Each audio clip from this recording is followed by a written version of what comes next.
My name is Deborah Freeman. As I think you know, I'm Lyndon LaRouche's national spokeswoman. And on behalf of Mr. LaRouche and LPAC, I'd like to welcome all of you to today's event. There was no way we possibly could have known when we scheduled this event that it would come at such an incredible moment in time, when the crises that we have been discussing, the crises that Mr. LaRouche forecasts, would all come to a head in what seems to be a single moment. And in that single moment, it is also the case, and it is increasingly clear to people in the United States and indeed all over the world, that the only functioning economist who has an overview of what caused this crisis and of how to fix it is Lyndon LaRouche. There are so many things I could say in introducing him, but because I know that all of you and our listening audience via the internet are very anxious to hear from him, I'll save those comments for later. And now what I'd like to do is present to you Lyndon LaRouche. Thank you.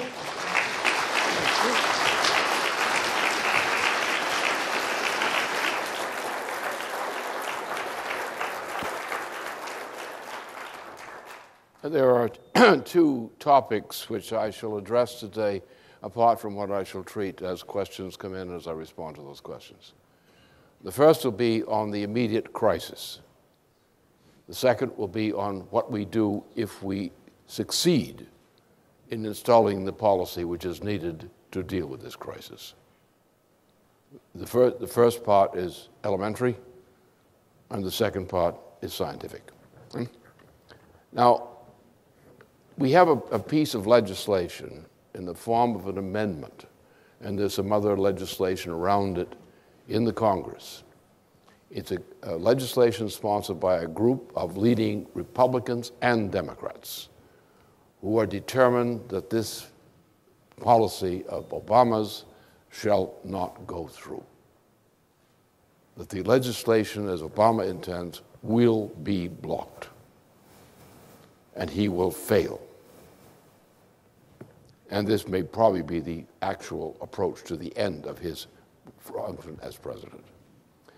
Now, what has happened is not a domestic U.S. affair. It is a domestic U.S. affair, but it's not in nature a domestic U.S. affair. What's happened is the entire British system. The British system is not the British monarchy, though the British monarchy itself is a part of that system. It's the international financial system, which is under the leadership of Jacob Rothschild as an agent of the British monarchy. The core of this thing is called the Inter-Alpha Group. Now, the Inter-Alpha Group's chief victim, officially, is the euro. All the nations which are part of the euro are the first target of disaster. However, the controlling feature of this euro system has been, since the end of 1989, has been the British system. The euro system is a puppet of the British Empire. The most powerful influence in the British Empire financially has been centered in the group called the Inter-Alpha Group, with many different kinds of extensions, whose power is located largely among the pirates of the Caribbean.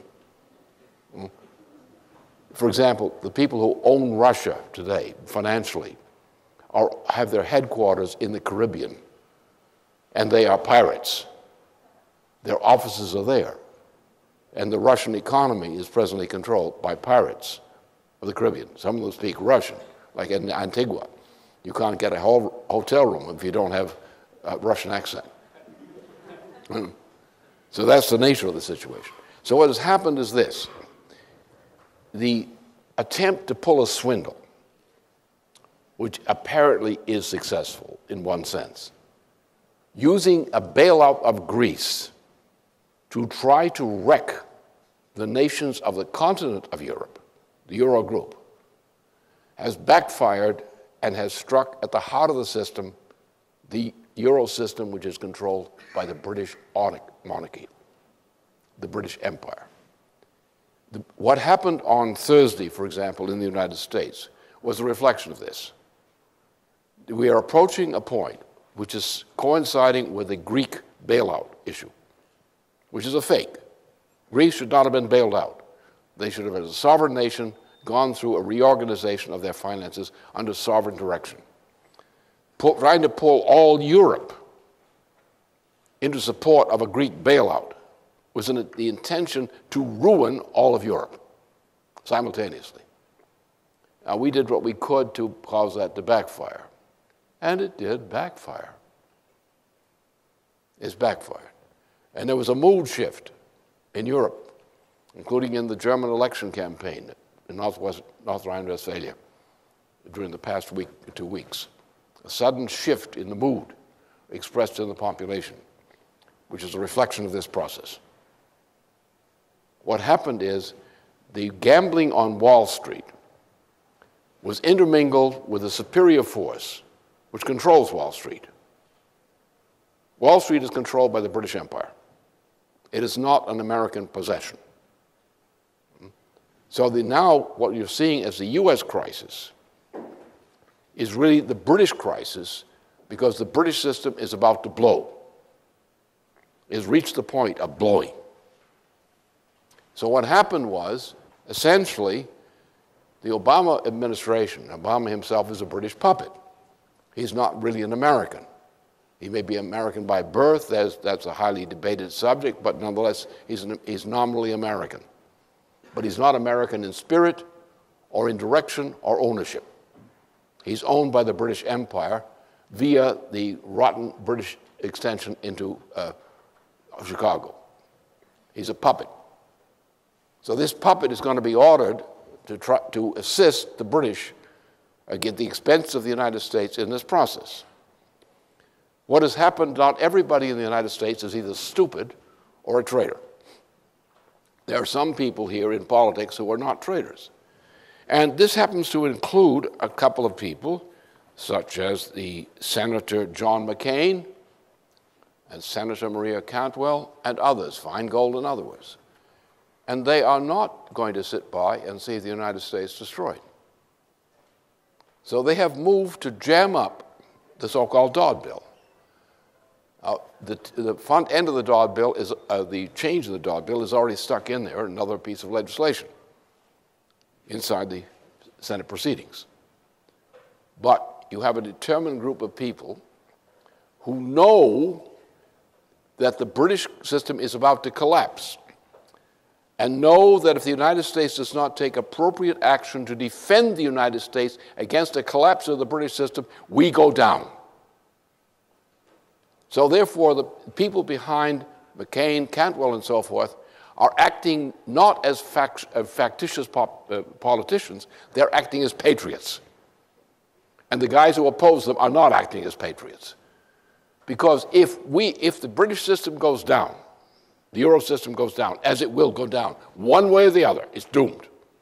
This system is finished, and nobody can save it. The question is, are we going to go down with it?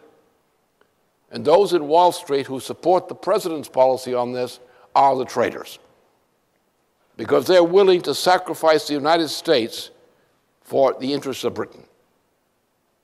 So you have some patriots in the United States. Take John McCain. What is John McCain? He's a Republican. That is not what's important about him. He's a soldier or sailor. He comes from several generations of leading figures in the U.S. naval tradition. He's a patriot. What he's reacting to is not a question of factitious advantage for one political party or interest or another. He's reacting as a patriot. So is Maria Cantwell. And so are others, Feingold and so forth, involved in this.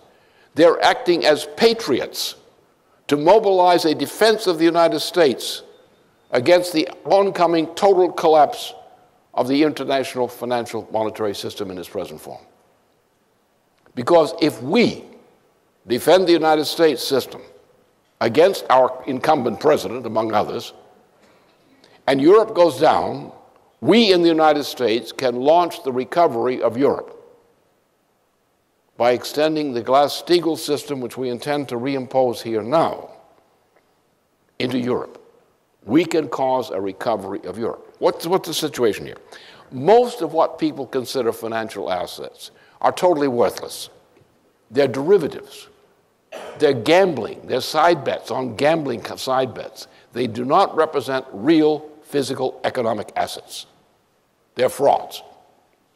We're talking about hundreds, maybe of quadrillions of nominal dollars out there as the world's financial assets and debt, which ain't worth nothing. And it's gambling. It's like as if you took the game of Monopoly and you brought the game of Monopoly into Wall Street, and now you play with Monopoly money. And you declare you have a great victory. And then somebody comes and asks and pay the bill for the whatever they're serving that night, and they don't have any real money. They have only Monopoly money. What happens? The game is over. And that's what we're dealing with. You're dealing with a system which is based on monopoly money. All these financial derivatives, this vast amount of money, all this bailout is all fake and fraudulent. So what do? We use a Glass-Steagall approach. We take the entire system, re-establish Glass-Steagall, and under Glass-Steagall, we cancel all the monopoly money.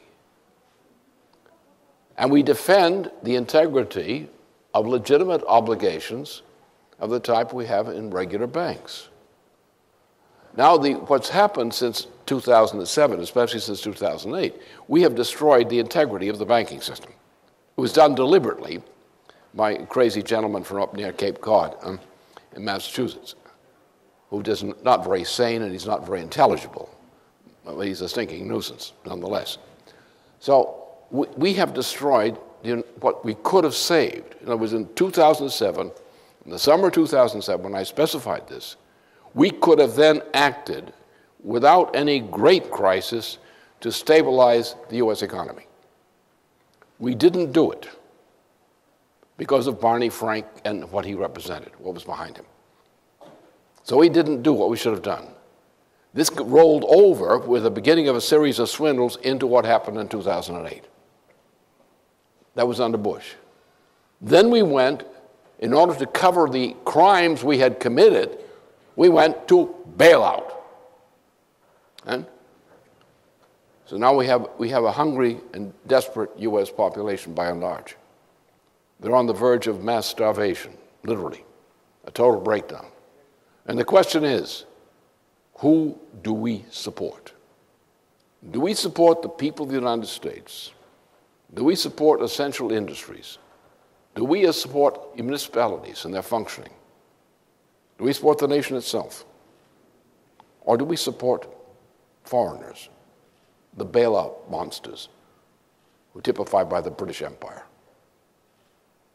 We make that choice. We say, well, we don't owe you guys a thing. We have a Constitution, and what's been happening to us is a violation of our Constitution. We do as Roosevelt did when Roosevelt saved the United States from a correspondingly similar catastrophe in 1933 by Glass-Steagall.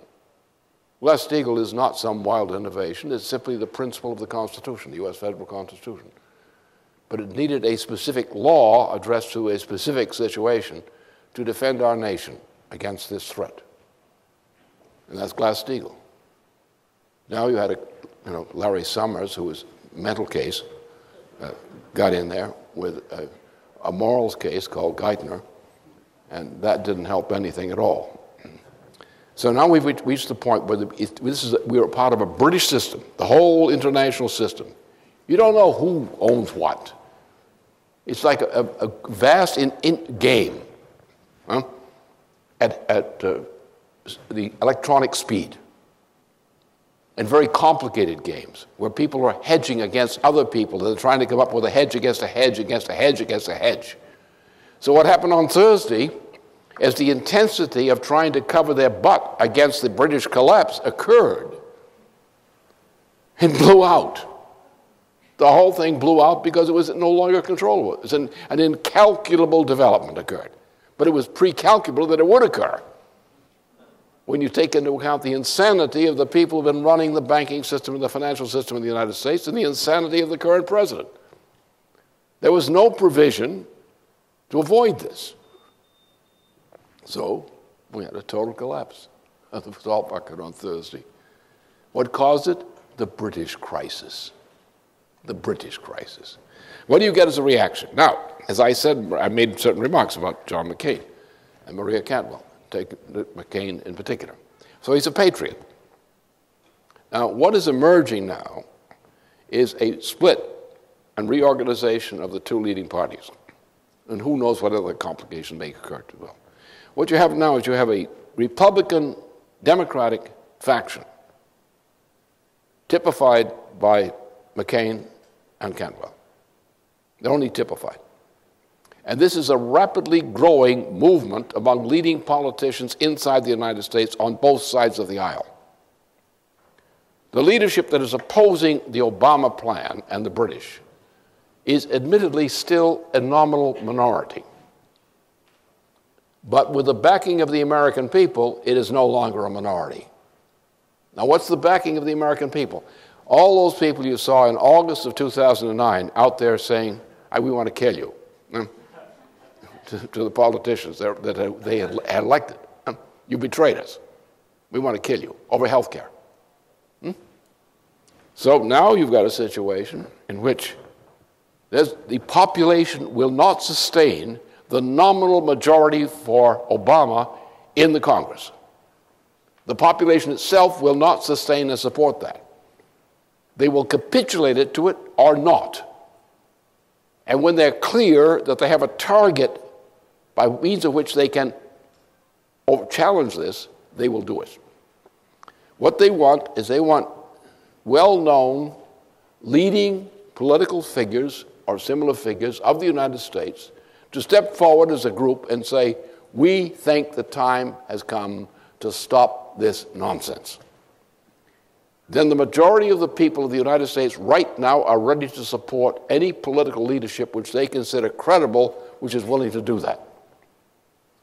And therefore you have John McCain and Cantwell, the senators, with their associates, are now in like a avalanche rolling down the side of a mountain and picking up material, steam, and numbers as it goes. They are now determined to put a block on any effort to thrust through a dog bill without the Glass-Steagall in it. They will jam up the works, and they have the ability to do so. And we're also in the process where behind them is the sight, clearly more visible, roaring more loudly, of the avalanche sliding down the mountain slope. It's a matter of timing.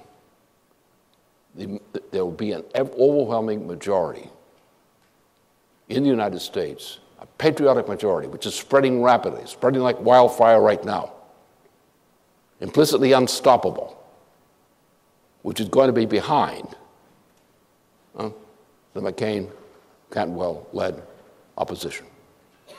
We will probably have a Glass-Steagall vote soon in the political process, or the equivalent of a Glass-Steagall vote. We will also have alarmed the British by what we're doing. The British will know we have sent them to hell, where they will be warmly received.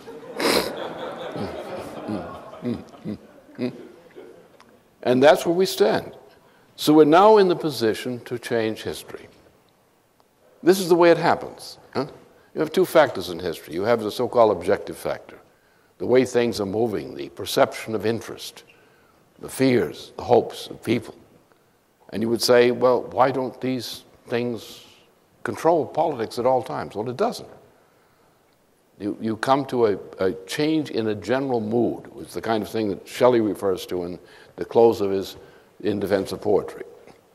People, in large, are gripped by something which they do not always understand, but it compels them to act in a certain way, perceived in their own interest, and generally often represents a nobler quality aroused in that people than they had represented before. The American Revolution is typical of that. It happened here. It was an isolated situation. We weren't in Europe. And the Americans here realized they had to defend what they had established in North America, and they did it. They had support from people in Russia, France, Spain, and elsewhere. And we won our freedom. We won our republic. We won also the fight against the British in the Civil War. We won the fight against slavery. We won the fight against backwardness in general.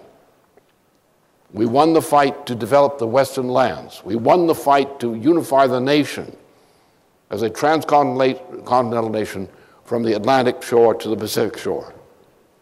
We did that as a people in this way. We suffered long periods of suffering while we waited for this reform to take place. But the power of the reform, like a tidal movement, came upon us, and we were mobilized. When we found suitable leaders, we responded to them, and they saved us. What you see in the McCain-Cantwell initiative is a timely response, a response to the instinctive reaction of the American process to a threat to our existence. Admittedly, most citizens don't understand fully what this is about, but they know the effects. They smell the doom coming down upon them. They know something needs to be done.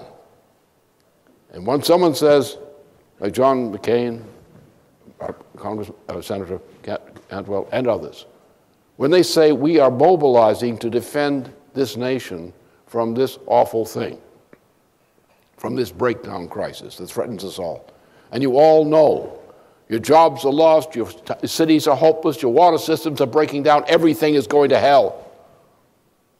You cannot sit there. You've got to do something to change the situation. You cannot let this continue the way it's going. You find a point. Some politicians, some leading figures, as usually happens in anything like this, some leading figures step forward. They talk to each other. They explore. They're cautious at first. Then they begin to discover they're attracting more members around them into the same cause. They smell the acquisition of power, political power and influence. Now they say, we can jam the works up. We can jam the works up with the Glass-Steagall action. And Glass-Steagall action is now the thing. It's on the agenda. The other things are waning. This is it. You're either with Glass-Steagall or you're not in the real world. That's the situation. Do we have the power at this moment to ram this through? Not quite yet. Not quite yet. But after my remarks today, which will be heard and will be discussed by relevant people, I'm not actually directly conspiring with them, but they know what I'm doing and I know what they're doing. We don't really disagree very much, because the thing that unites us, even though we come from different backgrounds, is we're all patriots. That's the difference. And those who oppose us are not really patriots, and that's the difference. When the American people are aroused and have a clear cause and clear leadership, they will respond accordingly, and they're beginning to respond right now. When what's going to happen in Europe in the coming days is going to shape this thing, because the European system is now coming down. The enactment of the Greek bailout has implications which mean the present European monetary financial system is now doomed. It has no life expectancy. It's going to disintegrate. The British Empire is going to disintegrate. The British Empire is going to make threats against the United States because of this Glass-Steagall form. And it's only the British that are sympathetic to the opposition to Glass-Steagall now, or people who are duped by British influences, one kind or another. And Europe will go down. But if the United States is organized around a Glass-Steagall reform, what will happen?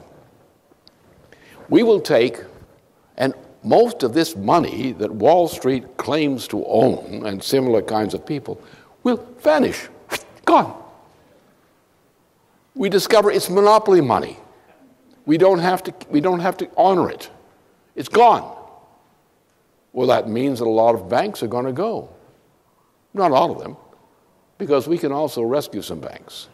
What we do is we walk into a bank with a Glass-Steagall wit in our hands, and we say, we're going to sort out your accounts. Now, some of this is this big bucket over here. That's the wastebasket. And most of your financial claims are going to vanish from here as they go into that wastebasket. Now, you have a small amount over here. The wastebasket is full of quadrillions of dollars, of worthless dollars. And what you will salvage is a very smallest part of the total monstrous mass. What will we do? Well, the United States has now rid itself of these debts to these swindlers from London and from New York, and from Chicago, too. We're not going to honor. Their money is now declared worthless. Their assets are declared worthless, are declared to be bunk. What happens? Well, if we have the right leadership in the United States government, everybody will join, or nearly everybody will join. Some will complain, but they will join. Why do they join? They want to survive. They need to be tapped into whoever has got the real money. And they will go along with that, especially if it's a fair deal. And therefore, we're going to create a mass of loans, federal loans, on federal credit. We're going to utter it under a Glass-Steagall standard. Well, and we're going to start funding the banks that we save. We're going to take the parts of the banks that are worthless, that are parasitical, we'll throw it away. It's gone. It's monopoly money. We don't play monopoly money war here, not in the banking community. You try to play it, you're out. All right, so now we've got a much more modest banking system, rid of all these parasites. And what do? Well, the federal government can now utter money, utter credit in the congressional way. It goes into what? Into legitimate banks, mercantile banks, or similar kinds of banks, to save savings banks and mercantile banks generally. And the other kind of thing, better gone sooner than later. So therefore, what will we do? Well, we don't have much in the way of building an economy anymore. We've pretty much destroyed, especially in the past 3 years, under the succession of George III and Obama. But what we've got is a shambles of what we once had in terms of industries and infrastructure, like the water systems of the United States. Time has passed. Time has passed since 1966, 68. In 1966, 68, we reached a 0 point and started going down in basic economic infrastructure. As smart guys did what they did, they took used to have a water system, a municipal water system. A municipality, as a corporation, would own the water system. And the water system would have employees who performed all the essential functions, including clean water, that sort of thing, repairing the pipes, maintaining the system. But then they decided they could save money by farming it out to private interests. And the private interests would not maintain the full repair of the water systems. So therefore, you have in the cities and towns of the United States, you have many of them have lost their water system. The water system is, 60, 100 years old. It's never been repaired. And we have a catastrophic rate of breakdown of municipal water systems because we employ cheap labor with no pension guarantees, with none of these things that we used to give to public corporations, which would serve communities for water systems, for example. We have similar processes with the power systems.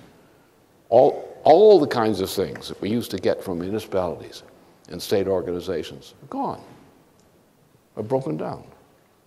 So what will we do? We will take two categories of infrastructure. When this money we issue through this new act, under the authority of a new Glass-Steagall Act, the federal government will now utter credit, which it will distribute in various ways, either directly in some cases, or where it's an investment, we will often prefer to loan it to cities, municipalities, or to private corporations for their investment. If we think the investment is a sound one, it's productive, it's creative, we'll do that. Now, the major part is going to be on infrastructure, because we don't have industry anymore. We don't have really independent agriculture anymore. It's controlled by international agriculture, like Monsanto, which claims it invented life. I don't know where they got that patent from, what screwball passed that thing through. So we've got a lot of unemployed people. We've got to put them back to useful work. We've got to care for them. We've got to bail out the communities that are threatened with jeopardy, like these water crises, which all up and down the traditional cities and towns of the United States are now in jeopardy in water supply. And that's really a serious problem. Healthcare problems. We've ruined the healthcare system under the Nixon administration, going to the HMO system, even before this mass murderous system voted in by fools under Obama. So our population is threatened by the stupidity of governments from the time that somebody assassinated John Kennedy to prevent him from opposing going into a war in Indochina. And he was murdered to clear the way for a war in Indochina that the British wanted us to have. And since that time, we've been going downhill. So we've got a ruined economy, but we have American people, and we have an American tradition. We have a knowledge of what we used to do. We have understanding of science, and I'll get into that in the second part of what I'm going to say today. We have the options. So we'll invest in infrastructure. But in addition to going back to fixing up the possibility of living in communities which are no longer just breaking down, where the water systems are being repaired, where transportation systems, educational systems, healthcare systems are being restored again, we're going to do some major things. We're going to build a worldwide, international railway magnetic levitation transportation system. Every continent except Australia will be united and connected and in depth by an international rail system or in the form of a magnetic levitation system. So it is much cheaper and more efficient in many ways to transport goods over by rail than by shipping. Shipping is less efficient, more costly than high-speed rail and magnetic levitation. We're going to connect the continents. From the Bering Straits, I understand Hinkle died, the former governor of Alaska, who was a supporter of this, active supporter of the Bering Straits Bridge. And so we will connect all of Eurasia, Africa fully, by rail system and power systems, and healthcare systems, that sort of thing. A system of infrastructure. We will reach from the Alaska Straits down to the tip of South America. The whole area will become one area of development, continuing the intention of the Lincoln administration in installing the Transcontinental Railway. We're going to build a world system among nation states, sovereign nation states, which is capable of being the vehicle for recovery of the world economy. We are also going to have to do is to, of course, develop new industries. We're going to change the character of the U.S. economy. For example, we have destroyed much of the development which existed in the central and western lands of the United States. We destroyed it.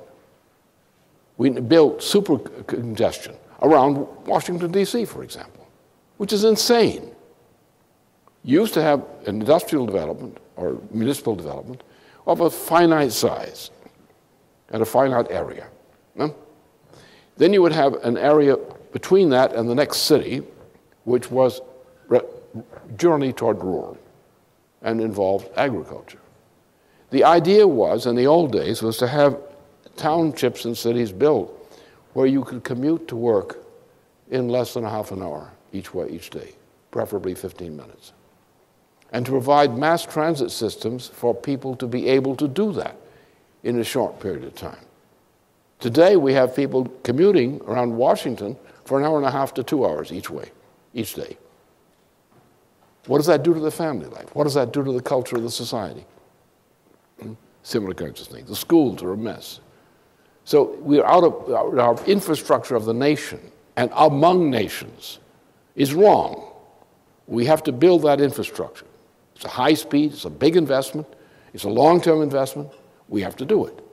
But that long-term investment and water systems, transportation systems, power systems, and so forth, and in space systems, I'll get to that later. These investments will be the driver for distributing credit into the new industries which will spring up as a result of this reform. In other words, what's the market for industry? The market and for the products of industry. The market lies largely in the federal government's role in organizing credit for basic economic infrastructure.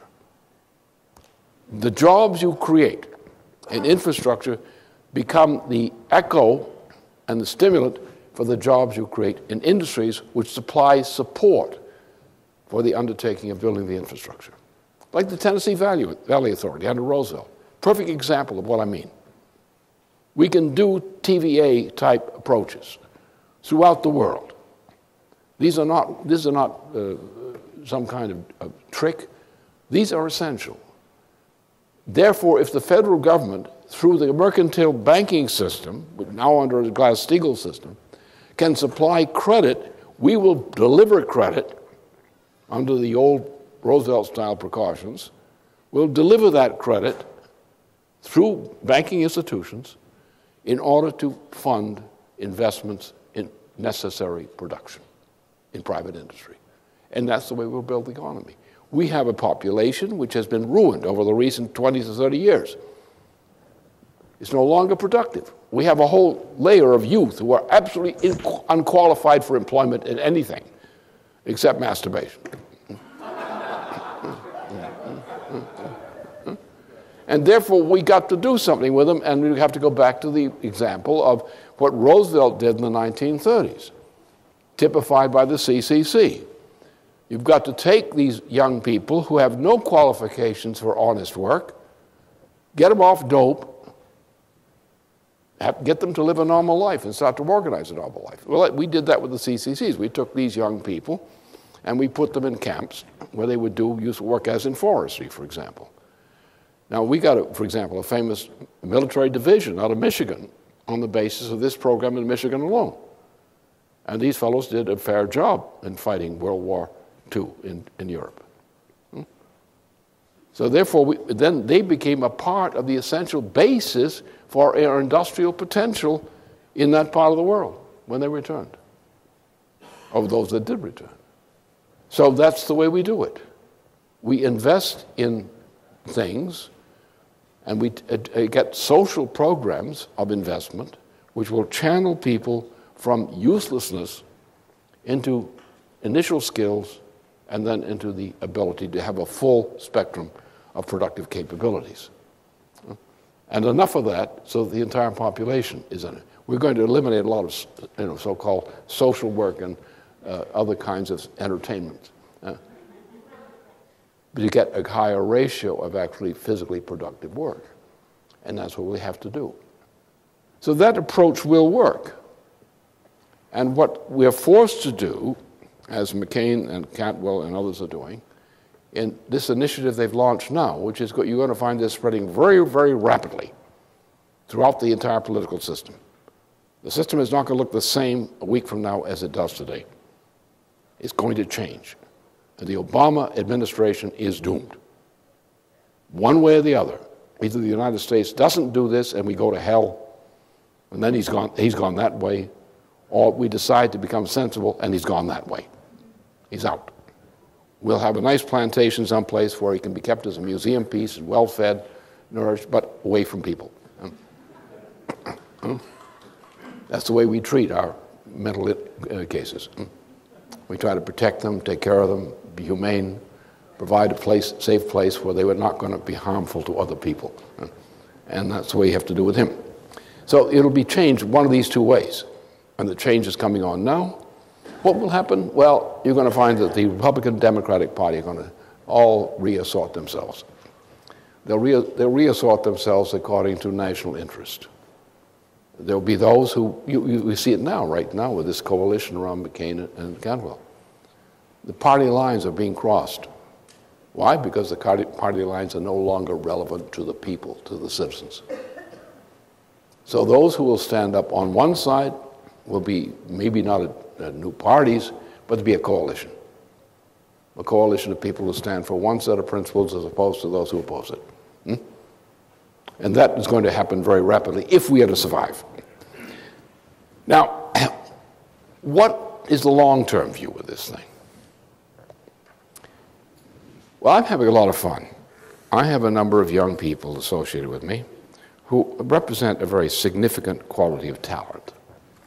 And we have a thing we call the basement, which is only a name for a part of the whole operation. And we are in the process, we do this basement operation is a scientific operation, which is services and intellects a lot of our youth work and other work.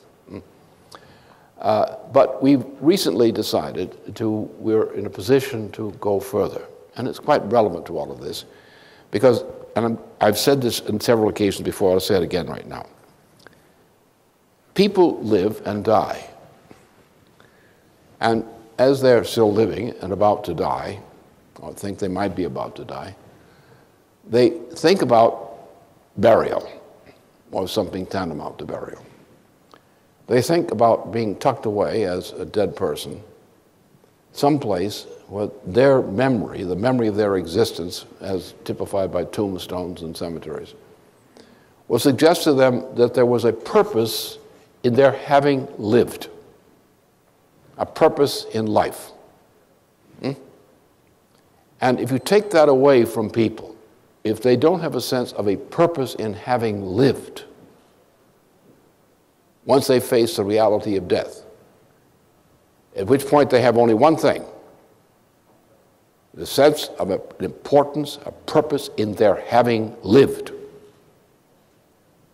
They're not monkeys, they're not animals. They're people. They're thinking people, creative people. And therefore, this is the thing that really gives the glue to society and its future. Does my life, is this whole story about resurrection merely a story to quiet us down? Or is there something in which we participate during our lifetimes which will mean something for humanity into the indefinite future of mankind? The problem is that we have so many attempts to deal with that requirement, because most people do, who are decent people, always think in those terms. They think in terms of grandchildren and great-grandchildren. That's one way of expressing it. They remember in their family circles and otherwise in their communities the people who are deceased, what they did, what they contributed, and we honor them. And we hope that our passing will build a score for us that we too are honorable in the future of humanity after we've passed on. Can we say, though, that mankind is really going to pass on successfully in this way? Is there really a meaningful connection between our living now and our descendants and the communities we live in? Are we really doing something of which mankind can be proud? Indefinitely to all future generations? Can we say mankind, whatever happens to the universe, mankind will remain a useful, powerful force for good in the universe? And do we actually think about that in a way which corresponds to scientific reality? Well, since, a very elementary thing is our solar system is a fairly young system in our galaxy. And the sun is a young sun. You can call it son of this or son of that, but it's a young sun. And the planetary system which it has is something it spun off and developed when it was young. And you have these planets, but you have also, it's not going to stay this way forever. We look at the history of galaxies, for example. Planets come and go, suns come and go. And we're stuck on Earth with this sun. We're gambling the future of all humanity on the assumption that this sun is not going to blow up on us, which it will do eventually anyway, unless we find some way to control it. And the Earth is going to become uninhabitable long before that time. So where is the future of humanity? Where can a human being who's conscious of what it is to be a human being find the succor of a certainty that humanity is going to exist? And only animals don't have that, only human beings. And if we don't have that assurance, then what happens to our morality?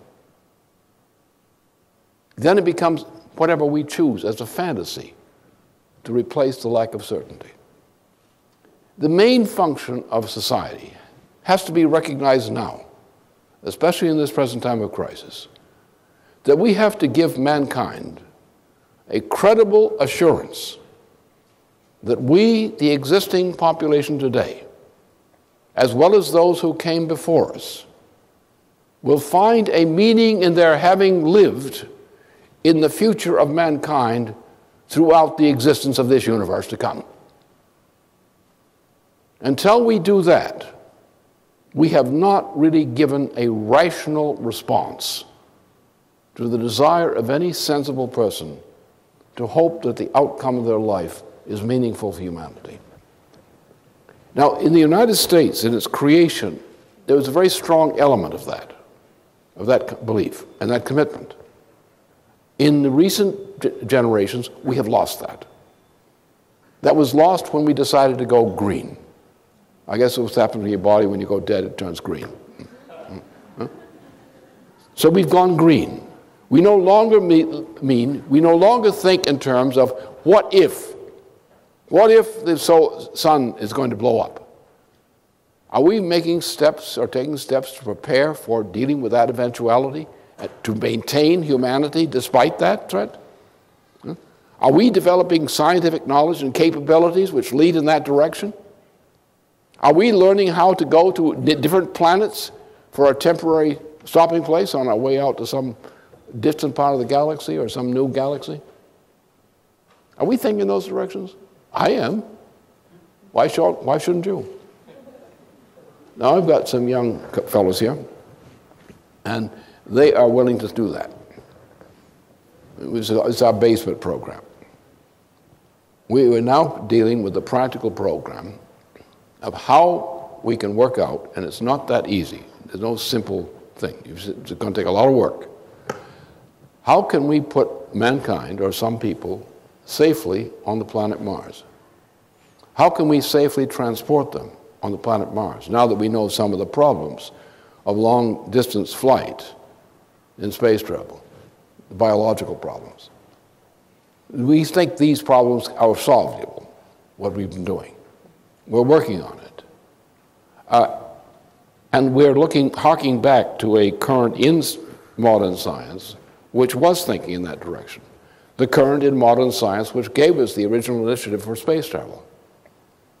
The other thing we have from what we know of space science in terms of for example, the Kennedy thrust for reactivating space science. We, at the beginning of the 1970s, our assessment of the space program was that our investment in the science of the space program gave us 10 cents of potential, productive potential, for every penny we spent on the actual program. The science program was the most beneficial program we had, with the highest rate of return through pure scientific development. And what happened, we were shutting it down from the middle of the 1960s on. What we launched in the moon landing and so forth was a product of what had already been previously accomplished in terms, scientific terms. And we began to lose that capability that we had been given even while we were doing the initial space explorations. So there we have now a history of where the world was going with space science, which is in this relevant direction. If we can say that we are prepared, if necessary, in some future time, when necessary, to transport humanity to safe places away from a dangerous sun and a dangerous condition on Earth. If we can say that, then we have a moral authority for the organization of society around a sense of purpose. And we don't have to have fake explanations of this. That's our destiny. We are a very peculiar species. No other species is like us. And we're going to save that species. We're going to assure that if you do something good in your lifetime, that the benefit that you generate will be preserved to the advantage of future generations. And that's humanity. You're tied morally, spiritually to the future, the people of the future and the people of the past. You feel like a real human being, a human being which has a purpose for existing in this universe. So we are concentrating on something which will become successful, particularly if we get this thing going and solving the problem immediately before us. Because the great fakery that we have to deal with today is money is fake. The conception of money is fake. Money is not a measure of value. Money was a vehicle which we used, as in the Massachusetts Bay Colony and in other good big cases, we used money as a system of credit which was necessary to organize society for certain kinds of projects which are physically beneficial to society and to its well-being, health, and so on, and freedom. So that is the real meaning of economy, is the contributions to the future of humanity through a commitment to discovering new ways of solving old and new problems. This is physical. It is not monetary. The monetary system is a convenient way of organizing exchanges. And in the Massachusetts Bay Colony, before the Andros takeover, that system was already working. That is a peculiar American system.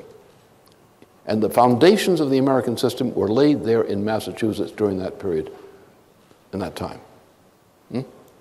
And our design of economy was always based on that, at all good times. So let's go back to it and say, now let's look not at money economy, let's look at physical economy. And let's say that money is necessary as currency in an economy, but it's not the purpose of the economy. It's a means of organizing the efforts of an economy. The value of what is produced lies in the value for humanity, not in a money value. The money value is simply a way of organizing production and distribution. So let's look at things in that way for a change. What is physical economy? That's the real economy. How do you increase the productive powers of labor? What do you need to produce to solve these challenges for humanity? What is the physical science you need to master to understand how you can increase the power of a person productively per capita, even under conditions in which the richness of resources is being lessened, relatively, by depletion of the more precious resources, like iron or other things. And how do we do that? Well, we get new technologies, we go to higher energy flux densities of production, all these kinds of things. They're all physical. Well, you go back and where does the solution to this thing come from? You have a gentleman who was important even during the beginning of the end of the last century, Max Planck, who founded a branch of science. It's called physical economy.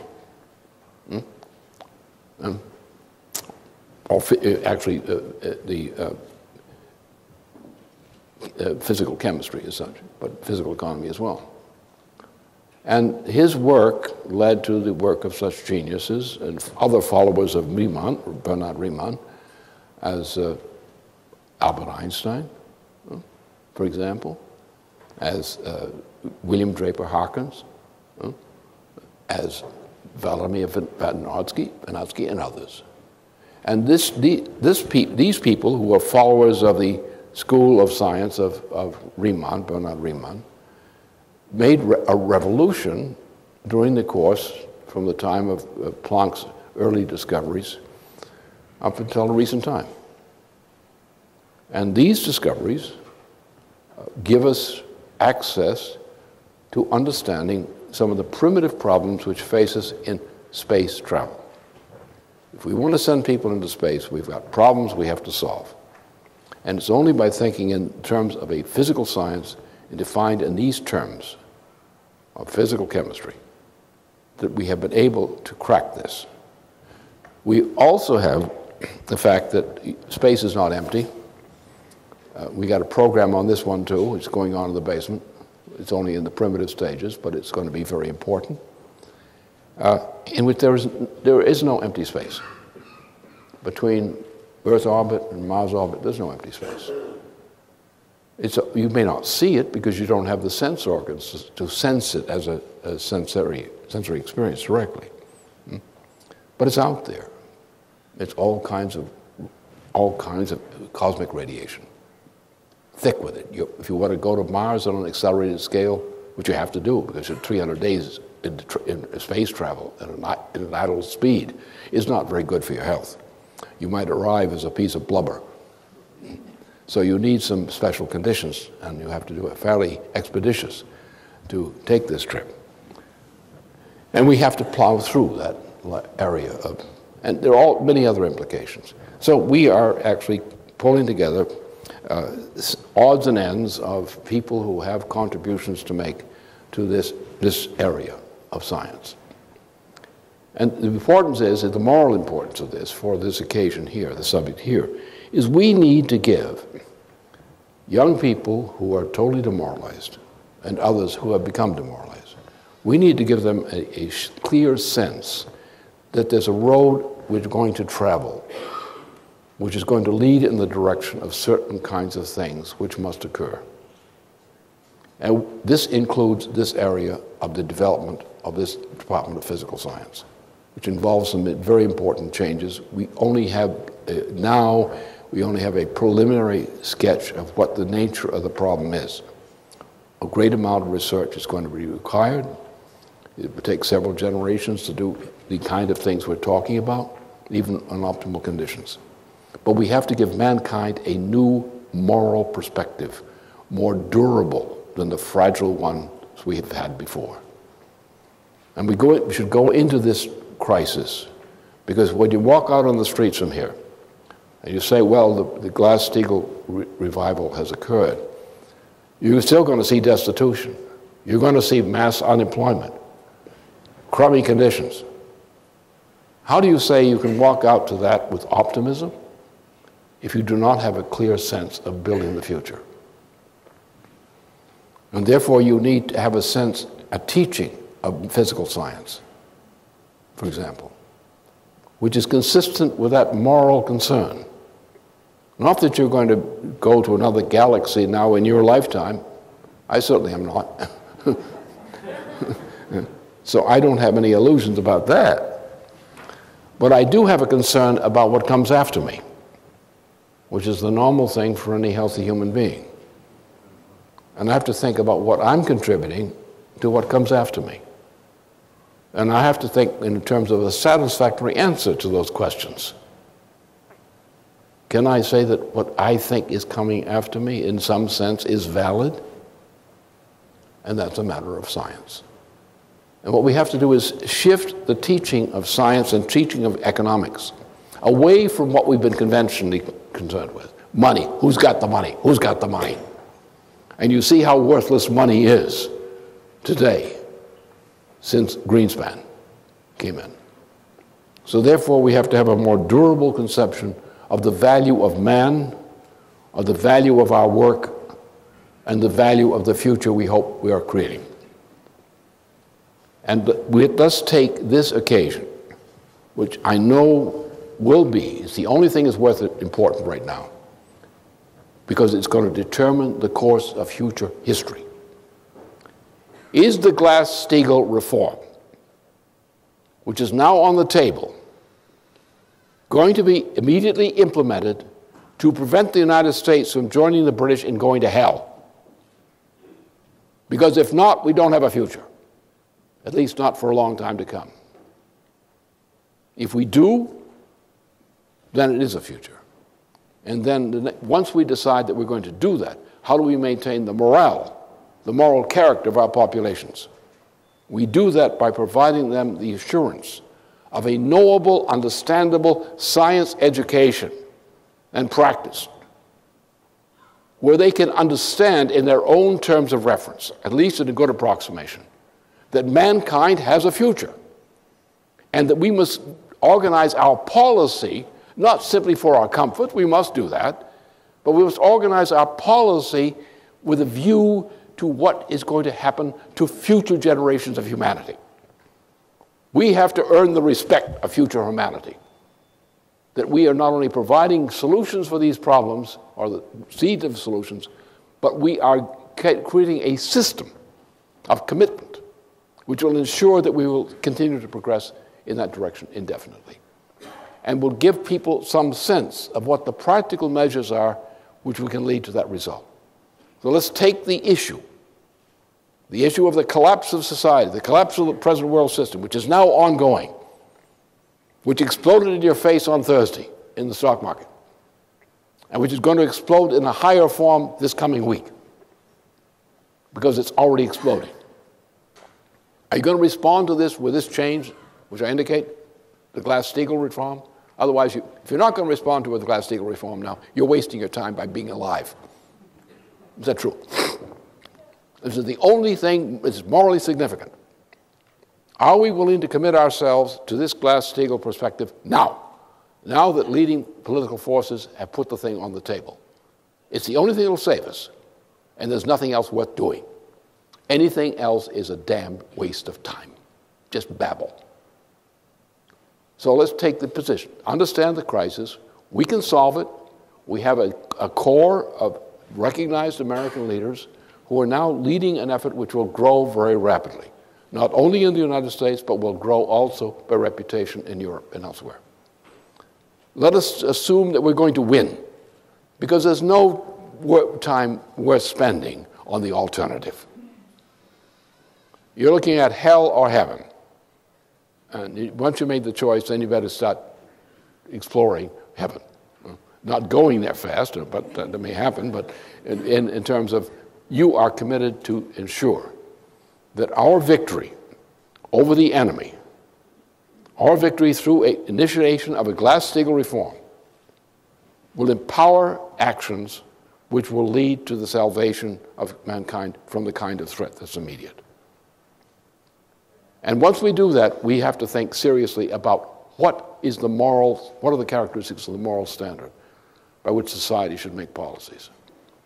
And I suggest that we have to take in terms of the new physics, the new form of the physics, of physical chemistry, typified by the gentleman I've named, and use that as a standard of challenge for the missions of mankind.